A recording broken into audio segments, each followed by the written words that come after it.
చూస్తున్నాం. శ్రీ బాలసాయిబాబా ట్రస్ట్లో అతిపెద్ద కుంభకోణం వెలుగు చూసింది. ట్రస్ట్ భూముల్లో వేల కోట్ల రూపాయల మోసాలకు పాల్పడ్డారు. ట్రస్ట్ మోసాన్ని గుర్తించి భూమి స్వాధీనానికి సిద్ధమైంది దేవాదాయ శాఖ. 10,000 కోట్ల విలువైన భూములు కొట్టేశారు పెద్ద మనుషులు. ఇక ఇదే అంశానికి సంబంధించి లేటెస్ట్ ఇన్ఫో అందించడానికి మా correspondent Madhu, crime bureau chief సిద్ధంగా ఉన్నారు. మధు, యాక్చువల్లీ భగవాన్ బాలసాయిబాబా ఇష్యూస్ మొదటి నుంచి కూడా వివాదాలే. మళ్ళీ ఇది కూడా అలాంటి వివాదాల లిస్టులో ఒకటిగా చూడొచ్చా? దీనికి సంబంధించి ప్రభుత్వం ఏమైనా ఇన్వాల్వ్ అయ్యి సొల్యూషన్ తీసుకు వెళుతుందా? ఎలా చూడాలి?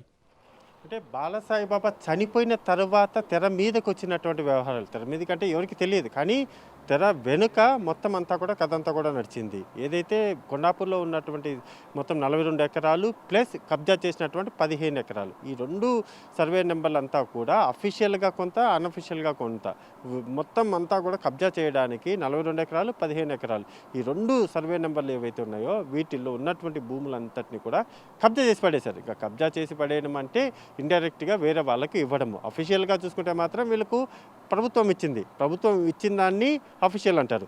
వీళ్ళు ఎందుకు కబ్జా అనేటటువంటి పదాన్ని మనం వాడుతున్నామంటే వేరే వాళ్లకు దారాదత్తం చేయడానికి స్కెచ్ అయితే వేశారు. అలా వేసినటువంటి స్కెచ్ ఏదైతే ఉందో ఆ స్కెచ్లోనే 42 ఎకరాలు గోవింద, 15 ఎకరాలు హాంఫర్ట్. సో రెండు మొత్తం అంతా కూడా ఈ భూములంతటినీ కూడా 10,000 కోట్ల రూపాయల విలువ చేస్తాయి ఇవి.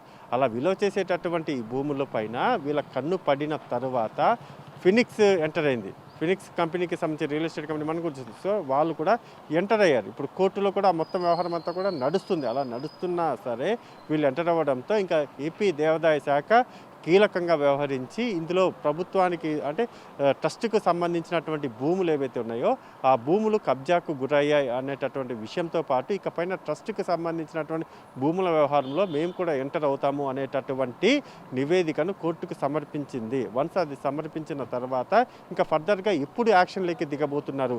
ఇప్పటికే నేను కర్నూలుకు సంబంధించినటువంటి దేవాదాయ శాఖ అసిస్టెంట్ కమిషనర్తో కూడా మాట్లాడాను. ఆయన కూడా ఖచ్చితంగా డెఫినెట్గా మేమైతే స్వాధీనం చేసుకోబోతున్నాం, దానికంటూ కూడా లీగల్గా కొంత ప్రాసెస్ ఉంది, ఆల్రెడీ మేము ఇన్వాల్వ్ అయ్యాము, ఇందులోకి ఎంటర్ అయ్యాము, పూర్తిగా ఇన్వాల్వ్ అవ్వడానికి మరికొంత సమయం పడుతుంది అనేటటువంటి విషయాన్ని అయితే అక్కడ ఉన్నటువంటి దేవాదాయ శాఖ అసిస్టెంట్ కమిషనర్ అయితే చెప్పాడు. అంటే కమింగ్ డేస్ ఆల్రెడీ ఇప్పటికీ స్వాధీనంలోకి వెళ్ళిపోయినప్పటికీ ఇంకా పూర్తి స్థాయి బాధ్యతలు ఏవైతే ఉన్నాయో ఆ బాధ్యతలను అతి త్వరలోనే తీసుకోబోతున్నారు దేవాదాయ శాఖ. రమణ.